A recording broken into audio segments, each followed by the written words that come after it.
Hello friends, कैसे हैं आप सब? होप सो सब अच्छे होंगे। तो देखिए अपना जो फर्स्ट क्वेश्चन दे रखा है, क्या दे रखा है इसमें।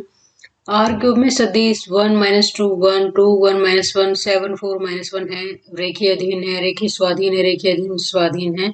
तो अब देखिए पहले तो इनको मैं बता देती हूँ कि क्या मतलब है। पहले का तो ये कि रेखीय अधीन का मतलब है लीनियर डिपेंडेंट, ठीक है, लीनियरली डिपेंडेंट, ठीक है। और अगर बी ऑप्शन की बात है तो वो रेखीय स्वाधीन की मतलब वो खुद पे ही डिपेंडेंट है, तो मतलब लीनियरली इंडिपेंडेंट, ठीक है, लीनियरली इंडिपेंडेंट।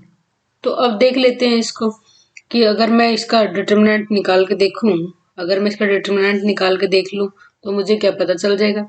देखिए कि 1 - 2 1 2 1 -1 7 4 -1, अगर मैं इसका डिटर्मिनेंट निकालूंगी तो क्या हो जाएगा यहाँ पे -1 +4, या फिर नेक्स्ट हो जाएगा गाइज -2 +7, नेक्स्ट हो जाएगा गाइज +1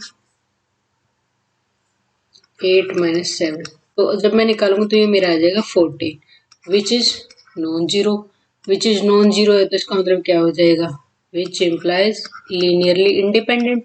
तो अगर डिटर्मिनेंट नॉन जीरो है तो फिर क्या हो जाएगा, लीनियरली इंडिपेंडेंट। तो कौन सा ऑप्शन हो जाएगा guys, option B is the correct option, ठीक है, option B is the correct option.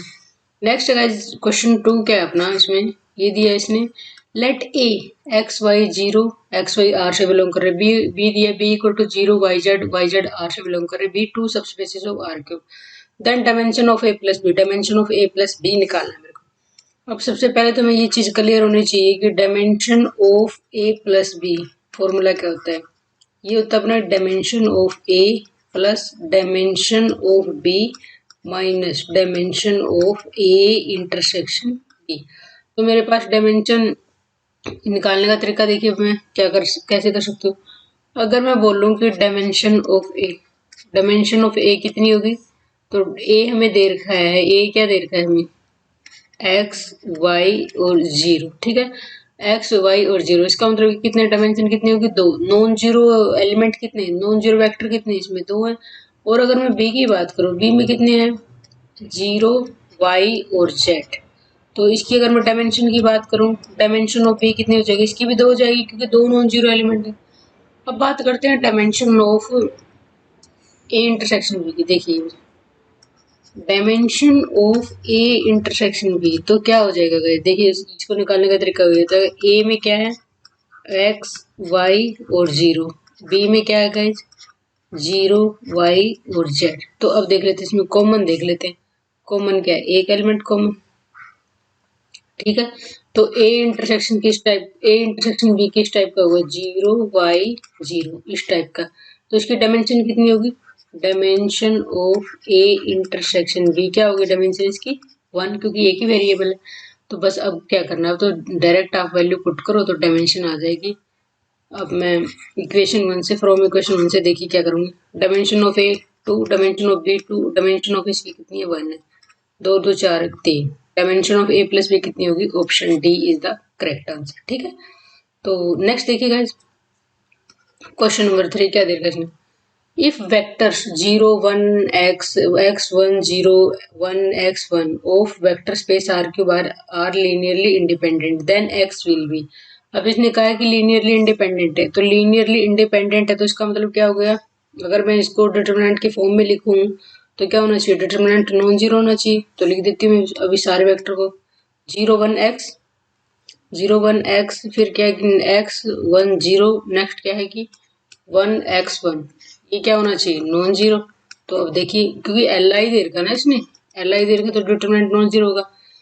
तो फिर अगर मैं इसका डिटरमिनेंट निकाल रही हूँ तो देखिए कैसे करेंगे हम, तो x माइन फिर क्या हो जाएगा, नेक्स्ट अगर मैं करूंगी तो क्या हो जाएगा यहाँ पे x² - 1, यहाँ पे जब मैं करूंगी तो इक्वल नॉन जीरो, क्योंकि डिटरमिनेंट नॉन जीरो है। तो अब देख लेते हैं कि x की, तो अब -x plus x³ - x equal to non zero. अब मैं इसको अगर कंबाइन करूँ, x³ - 2x नॉन जीरो, तो x into x² - 2 equal to non zero. तो अब क्या हो जाएगा गाइज, अगर मैं यहाँ पे बात करूँ अगर मैं इसको यहाँ पे लेके आऊँ तो क्या हो जाएगा, x इक्वल टू 0 आया और दूसरा क्या है, x equal two plus minus √2, मतलब x इक्वल टू ये वाली वैल्यू आई। ठीक है, तो अब देखिए, मैंने अब ध्यान से देखिएगा अगर अभी इसने कहा है कि लीनियरली इंडिपेंडेंट है तो x की वैल्यू क्या हो सकती है। अब इसने और जब लीनियरली इंडिपेंडेंट की कंडीशन से मेरे को ये मिल गया, ना तो x 0 होगा और ना तो x 0 हो सकता और ना ही x क्या है अपना प्लस माइनस √2 हो सकता, ये कुछ नहीं हो सकता।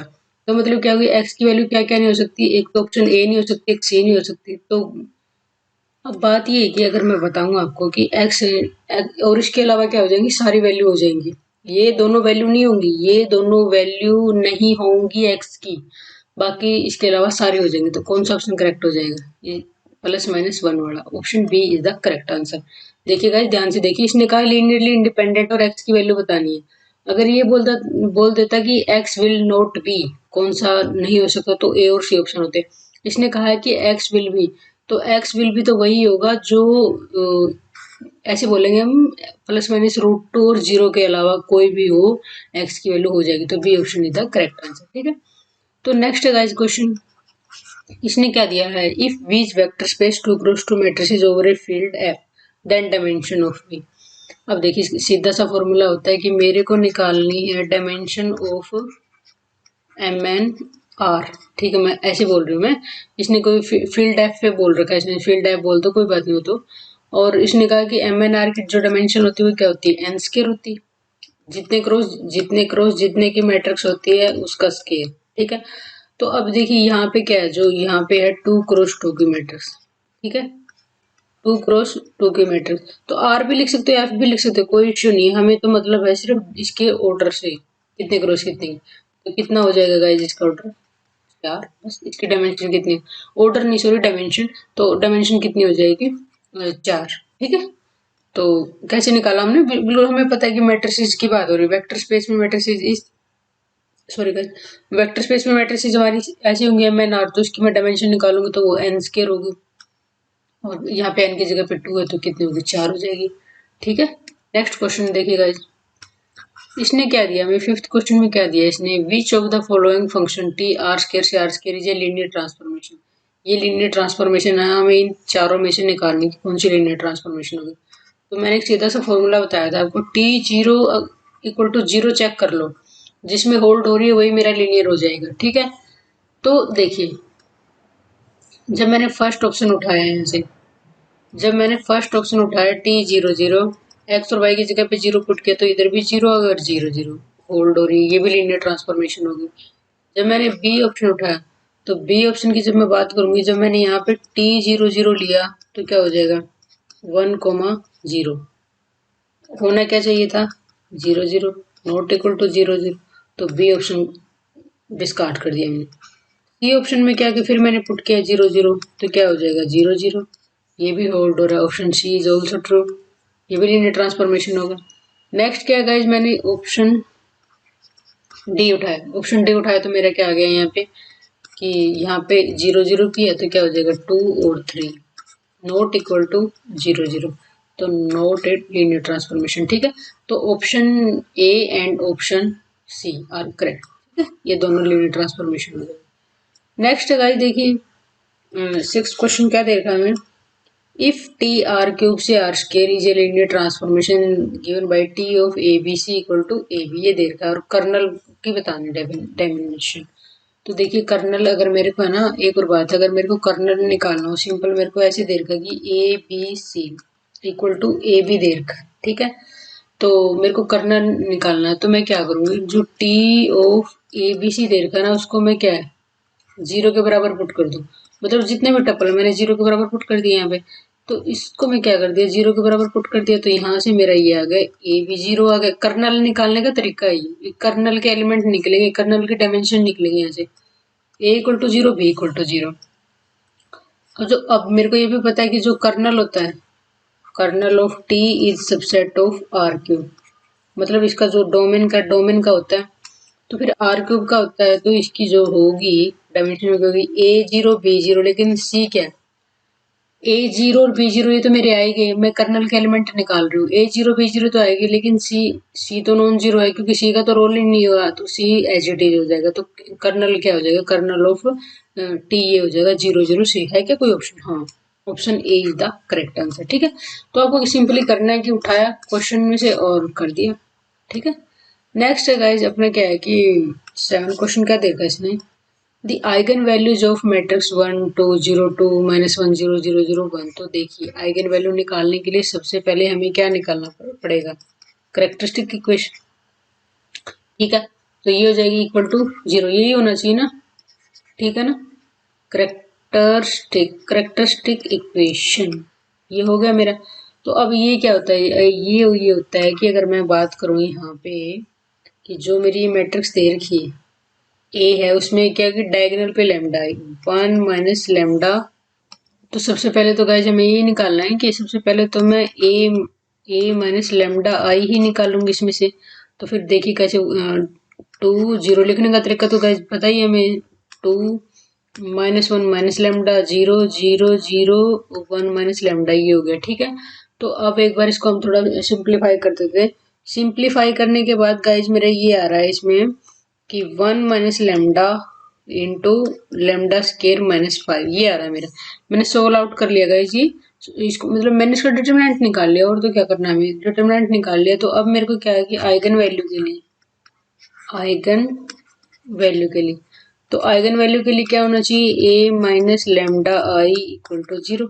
तो फिर क्या हो जाएगा, ये भी मेरा इक्वल टू 0 हो जाएगा। तो देखिए कैसे करेंगे इसको, यहाँ पे कर देते हैं, मैं यहाँ पे कर देती हूँ। तो क्या हो जाएगा 1 minus lambda into lambda square minus 5 equal to 0। तो यहाँ से मेरा आया है कि लेमडा इक्वल टू 1 आया गया एक, तो एक आ गया मेरा लेमडा इक्वल टू √5। तो कौन 3 क्रॉस 3 की मैट्रिक्स थी, तो कौन कौन सी आइगन वैल्यू आ गई, 1 प्लस माइनस √5। तो कौन सा ऑप्शन हो जाएगा गाइस, देखिए देखते हैं। 1 plus minus √5, option A is the correct answer. तो सिंपली गाइस देखिए मैंने डिटरमिनेंट सोल्व नहीं किया, मैंने सीधा ही कर दिया इसमें।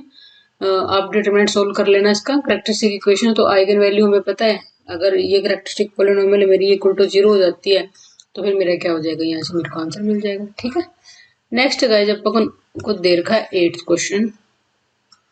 इसने क्या कहा, for what value of m the vector m31 is a linear combination of e1 and e2। अब सीधी सी बात है, इसने मेरे को दिया है कि m की वैल्यू निकालनी, और इसने कहा है कि जो m3 है ना वो क्या है, लीनियर कॉम्बिनेशन में। मान लिया अल्फा तो E1 के लीनियर कॉम्बिनेशन में है, और बीटा मेरा किसके लीनियर कॉम्बिनेशन में, E2 के में। तो फिर क्या करेंगे हम, सिंप्लीफाई करना है हमें। तो अगर मेरे को अल्फा बीटा की वैल्यू मिल जाएगी, तो मेरे को क्या m की वैल्यू भी मिल जाएगी। तो अगर मैं दोनों साइड कंपेयर करूंगा तो m किसके बराबर हो जाएगा, 3 अल्फा प्लस 2 बीटा। ठीक है, और अगर मैं 3 को कंपैरिजन करूंगी तो 2 अल्फा, मतलब पहले के लिए फर्स्ट एप्पल उठा लिया, दूसरे के लिए सेकंड उठा रहे हैं हम, 2 अल्फा प्लस बीटा। थर्ड के लिए क्या हो जाएगा, 1 इक्वल टू अल्फा, ये तो 0 ही हो गया। फिर यहाँ से तो मेरी अल्फा इक्वल टू 1 आ गया। तो फिर इससे ऊपर वाले पे भी जाते हैं हम, अल्फा 1 पुट करने के बाद क्या आ जाएगा, बीटा इक्वल टू 3 - 2, बीटा भी 1 आ गया। अल्फा बीटा 1 आ गए, तो अब इस इक्वेशन 1 में पुट कर दो, क्यों, क्योंकि मेरे को m की वैल्यू चाहिए। तो फिर m क्या हो गया गाइस, 3 अल्फा प्लस 2 बीटा, दोनों की जगह 1 1 पुट कर दो, 3 + 2 क्या हो जाएगा, 5। ठीक है, तो 5 इज द करेक्ट आंसर। तो कौन सा ऑप्शन होगा, ए ऑप्शन। बस आपको जो देर का फटाक से करते जाओ। नेक्स्ट गाइस 9th क्वेश्चन क्या दे रखा है इसने हमें दिया, इसने कहा कि if T and S are invertible linear operator the space of V के देन टी एस का इनवर्स। तो इसने कहा कि ना, जो इसने बोल दिया कि मेरे को टी इन्वर्टिबल है, मतलब टी का डिटरमिनेंट भी नॉन जीरो है और एस का डिटरमिनेंट भी नॉन जीरो है। इन्वर्टिबल कहने का मतलब ये हो गया कि इनवर्स एग्जिस्ट कर सकता है। तो मेरे को इनवर्स बताना है इसका, टी एस का इनवर्स क्या होगा। तो इनवर्स हमेशा ही ऐसे होता है कि पीछे वाला पहले आएगा और फिर आगे वाला आएगा। ठीक है, एस इनवर्स टी इनवर्स। तो कौन सा ऑप्शन होगा, C option is the correct answer. ठीक है, तो बिल्कुल सिंपल सा ये। तो नेक्स्ट क्या हो जाएगा, लास्ट 1 क्वेश्चन है। इसने क्या दिया है, हमें दे रखा है इसने, dimension of subspace W of the vector space V of the all 2 × 2 matrices over the real number defined by W equal to A B C A plus B plus C। A B C belong to real number. ये कह रहा है कि इसकी dimension कितनी होगी। तो देखिएगा, जब मेरे को ये पता है कि जब मैं डब्लू के बारे में बात करूंगी तो डब्लू में क्या क्या दे रखा है, ए सी बी और ए प्लस बी प्लस सी। तो क्या मैं यहाँ से एक बात नहीं बोल सकती कि अगर मेरे को ए बी और सी की वैल्यू पता चल जाए तो ए प्लस बी प्लस सी तो क्या हो जाएगा, इस पर डिपेंड कर जाएगा, इनका लीनियर कॉम्बिनेशन ही तो बन रहा है। तो अगर इनका लीनियर कॉम्बिनेशन नहीं बन रहा है तो जो फरी कौन कौन सी एलिमेंट है, जो फरी कौन कौन से वेक्टर है, सिर्फ ये तीन ही वेक्टर। अगर ये इन तीनों का पता चल जाए मेरे को तो तीसरे का ऑटोमेटिक मेरे को पता चल जाए, क्योंकि वो तीसरा क्या है, तीसरा जो एलिमेंट है इस मैट्रिक्स का वो क्या है मेरा, तीसरा एलिमेंट क्या है मेरा, जिसमें क्या आएगी, मेरा कहने का मतलब है कि तीसरा एलिमेंट है मेरा इसमें ए प्लस बी प्लस सी तीनों का सम, ठीक है। तो फिर क्या हो जाएगा गाइज, तीन ही जो एलिमेंट हैं जो एल आई है, मतलब जो लीनियरली इंडिपेंडेंट है, ये चौथा क्या होगा, इन सबके लीनियर कॉम्बिनेशन में लिखा जाएगा तो क्या हो जाएगा, इन पे डिपेंड कर जाएगा। तो मैं डायमेंशन की बात करूं, डायमेंशन ऑफ डब्ल्यू क्या हो जाएगी, तीन हो जाएगी गाइज, क्योंकि तीन ही एलिमेंट है। इनमें से अगर मेरे को मान लिया दो का पता है, एक का नहीं पता, तो मैं नहीं निकाल पाऊंगी। लेकिन इन तीनों का पता है तो मेरे को, क्योंकि ये तीनों एक दूसरे से हम निकाल नहीं पाएंगे, तीन में से दो दे दिए तो हम नहीं निकाल पाएंगे। लेकिन हमें क्या है कि ए प्लस बी प्लस सी हम निकाल देंगे, तीनों पता है, तो फिर ये तीन क्या होगा, इसकी डायमेंशन कौन सा ऑप्शन होगा, C option is the correct answer. अब सो गाइस, आप लोगों को समझ में आया होगा, अच्छा लगा होगा। तो मिलते हैं नेक्स्ट लेक्चर में, तब तक के लिए जय हिंद जय भारत।